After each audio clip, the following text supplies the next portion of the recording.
There's a version of the Sega Saturn most people remember. Muddy textures, awkward polygons, a console that looked like it was losing an argument with itself every time it tried to render anything in 3 dimensions. That reputation is real. But here's what's odd about it.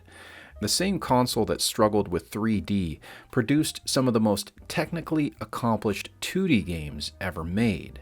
Radiant Silvergun, Guardian Heroes, Street Fighter Alpha 3, games that look, even today, almost impossibly good. Fluid and detailed, alive in a way that PlayStation and N64 2D games simply weren't. Developers who understood this hardware kept saying the same thing. As a 2D machine, the Saturn was the best of its generation.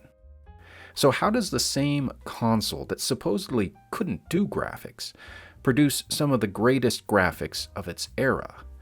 That question has an answer, and it starts with understanding what the Saturn was actually built to be before someone panicked. The conventional story is pretty simple. The Saturn was a technical failure. It couldn't handle 3D properly. The PlayStation and N64 could. Sony won, Nintendo came in second, Sega lost. End of story. And honestly, that story is correct.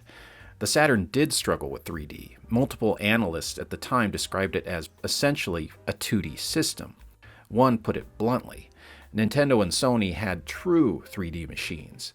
Sega had a console that could do 3D objects reasonably well, but wasn't built for 3D environments. That stuck, and it became the whole explanation. But here's what the story never bothers to ask. Why was the Saturn trying to do 3D in the first place? Because it wasn't supposed to.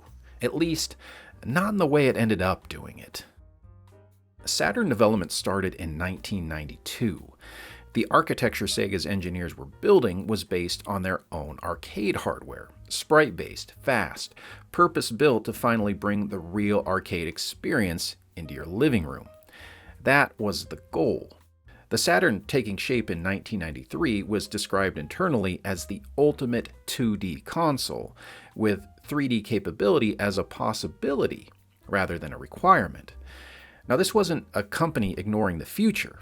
Sega had some of the most impressive 3D arcade hardware in the world. Virtua Fighter, Virtual Racing, Daytona USA. They knew exactly what 3D gaming could be. The problem was that all the people who knew how to build that were in the arcade division. The console team was built for sprites. That's what they were good at. That's what they were designing for. And then, in December 1993, almost a year before the Saturn's planned launch, Sony revealed the PlayStation's technical specifications. A 3D polygon machine, purpose-built, clean architecture, no compromises. And somewhere in Sega's offices, someone read those specs and completely lost their mind. The man responsible for the Saturn's hardware was Hideki Sato, head of Sega's consumer R&D and later Sega's president. Years later, Sato described exactly what went through his mind when he saw what Sony was building.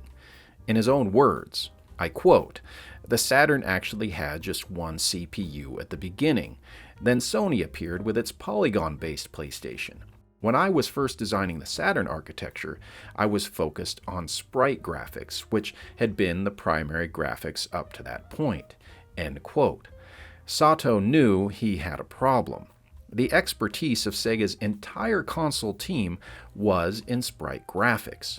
The people who actually knew how to build 3D games were in the arcade division, and they were busy building arcade games. Sato looked at his teams and concluded it would be impossible for them to make 3D games in time for launch. So he did the only thing he felt he could. He retrofitted. Again, in his own words, I quote, "Using various tricks, adding a geometry engine and so on, I changed everything.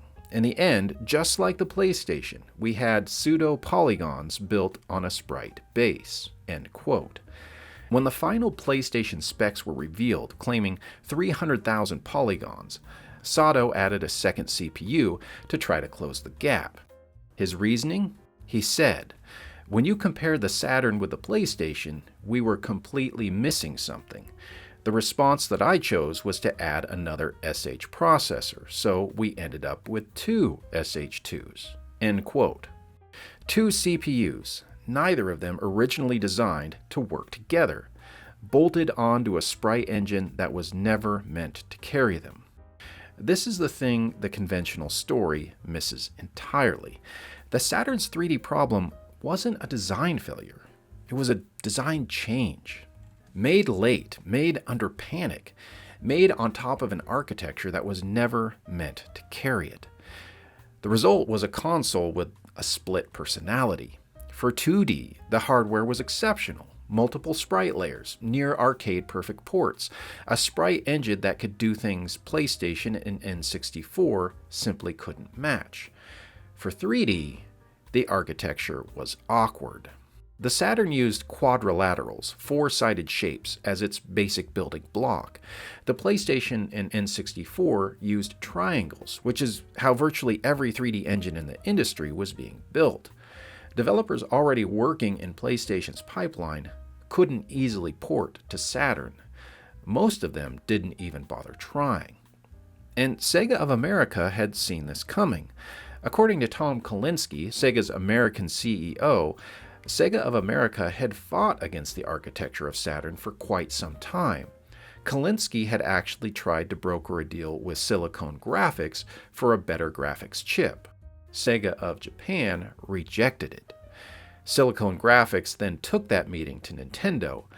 That chip ended up in the N64. Sato himself, looking back years later, was remarkably blunt about what he wished he'd done. His words, again, I quote, "I couldn't help but think that it would have been better to simply force the change, get rid of all our previous development tools, and start from scratch. We might as well have gone for 3D polygons." End quote. The man who built the Saturn spent years wishing he'd built a completely different Saturn, which is a very specific kind of sad.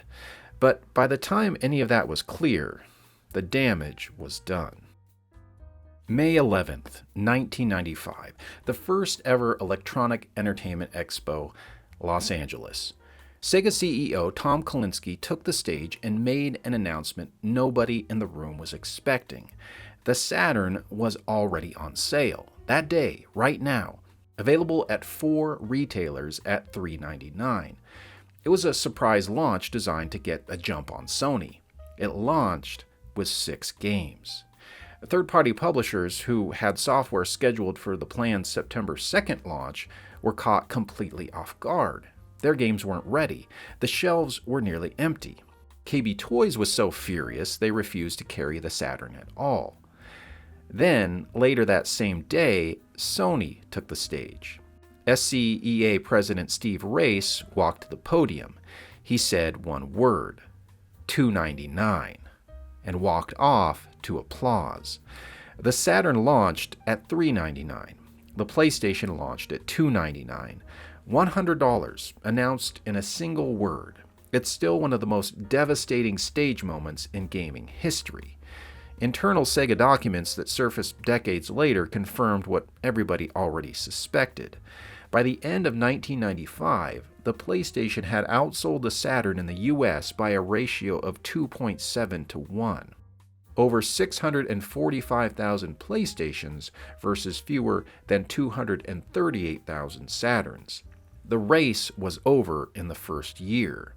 The console that was supposed to be the future of 2D gaming had launched itself into a hole it was never going to climb out of. By 1996, the PlayStation had sold more than twice as many units as the Saturn in the US. By 1997, 3 to 1. By August of that year, Sony, 47% of the console market. Nintendo, 40%. Sega, 12%. The Saturn's failure cost Sega $267 million and 30% of its workforce. But here's what gets completely buried in those numbers. While the Saturn was losing badly in Western markets, something extraordinary was happening in Japan. The studios that actually understood the Saturn sprite architecture, studios like Treasure, Capcom, SNK, kept building for it. And what they built was remarkable. Games that pushed the Saturn sprite layers in ways PlayStation and N64 couldn't replicate.